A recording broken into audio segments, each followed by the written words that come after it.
bamboo dyan, oh. Ngungo ang lola, may sipon ubo. Dati guys, sa probinsya noon, ano nila yan, yung ilalim, pinakailalim, yung root niyan. Nilalagay dyan yung kanin, minsan may ulam ng kasama. Noong nagpunta kami noon sa, tagal na yun, panahon pa ni Mahoma.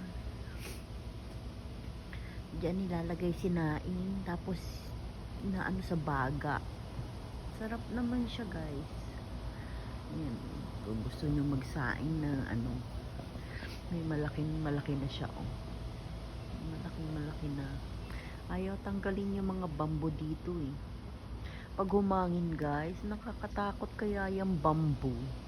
Talagang meron siyang nagwisel. Buti pa yung bamboo, nakakawisel. Yan guys, bamboo